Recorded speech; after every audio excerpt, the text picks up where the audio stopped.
It's December the 15th.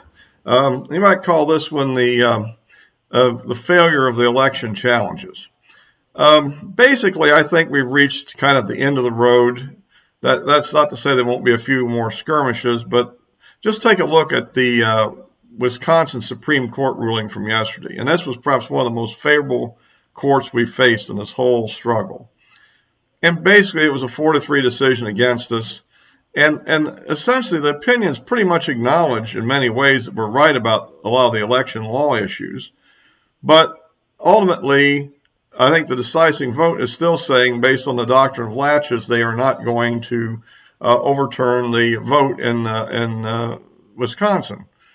Similarly, last week we've had two cases go to the U.S. Supreme Court, and were fundamentally dismissed on standing. So what we're looking at here is that the courts have reached a point where they simply feel not empowered to do anything about this, or unwilling to do anything about this. And I've kind of gone into some of the motivations on the U.S. Supreme Court in my previous video. I think if you listen to that one, I think you'll see the kind of argument that I make as to why they won't do anything. The legislatures have clearly failed to do anything either, even though in terms of actually changing electors or anything like that. And that could be a questionable idea also, to try to do something like that. One doubts whether the federal courts would allow that to occur either, really. And so we're left with, I guess, there is this executive order, which I don't think it is exactly going to do what a lot of people seem to want it to do. I think what it would do is to perhaps empower the president to appoint a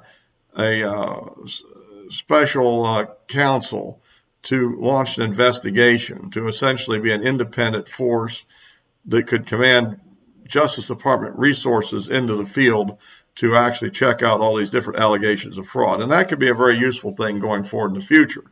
It wouldn't be very productive, I don't think, and would not lead into a second Trump administration, but I think it could be useful to prevent what happened this time from happening in the next set of elections.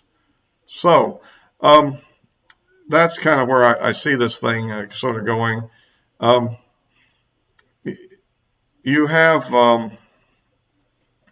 the final thing is since the electors have actually were voted yesterday, and basically they are now certified as the electors by each of the states. Okay.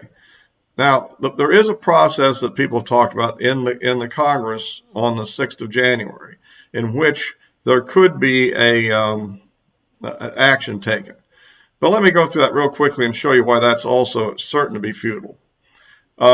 Basically, you have the following situation. What could happen is that if you get a senator and a member of the House to both make an objection to any state set of electors, and you could have a situation where they could object to 4 or 5 states, whatever. And there are electors, the Trump electors apparently have voted in some states and put forward their choices. So they do exist as a technical alternative. But what would actually happen if this was attempted is the following. That the best case scenario is that the objection would be raised, and that they would then be, the two houses would adjourn separately for 2 hours to debate the issue and vote. And effectively what would end up happening is that they both have to agree in order to reject the state established electors and replace them with the alternatives. Well, it's not going to happen in the House. The House is going to be majority Democrat. Pelosi is going to actually have control of her people, and they're not going to vote to put Trump in office. Okay? It is not going to happen, right? On the Senate side, okay, there will be a Republican majority. The election in Georgia won't be certified by the 6th, I don't believe, given all the absentee ballots have to be counted. So what's going to occur there is Loeffner will still be the interim senator that's appointed. And I suspect that since Perdue's term has ended, I don't know if anybody's going to go through the mechanism of appointing him for one day or not. But essentially, what you're going to have is, okay, we're going to have a Republican majority with Pence there to cast the deciding vote. But there's 3 senators that are clearly going to vote the other way: Romney, Collins, McCoskey. And there may be others, but those 3 are certain to, and that's enough to have the attempt to switch the votes over to Trump fail. So right there, I pretty much demonstrated exactly why that won't work either. And so if anything like that's attempted, it's going to be basically a protest more than an attempt to really change the outcome that has any reality to it. So, okay, I just think that that's good to understand these things going forward. And based on that, what should we do? Well, my viewpoint is that, okay, I think that Trump at some point is probably going to have to acknowledge that Biden is going to become president. Now, I use the word acknowledge.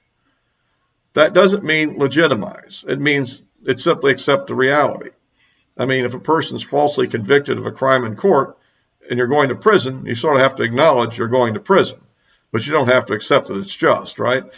That's a bad example, but, or you could lose a lawsuit. And you don't have to acknowledge that you were wrong in your lawsuit, but you do have to acknowledge that you actually lost it and you have to pay the money, right? So, of course, you can obviously appeal, but once you hit the highest court that takes the case, that's a situation. So my point is, that's the stance I think we should take with respect to Trump. And I think the Republicans make a big mistake if they legitimize what happened here. I think they should point out, like I have, that these cases were decided largely on procedural matters and not on evidence. And that the other thing is that for the most part, the courts never really reviewed the evidence in detail. They never brought the witnesses to the stand and then had them cross-examined by the opposing parties. That never occurred. And so I think that, and there's reasons why, the time factor is the big one. Among other things, and just the true difficulty of putting this stuff together.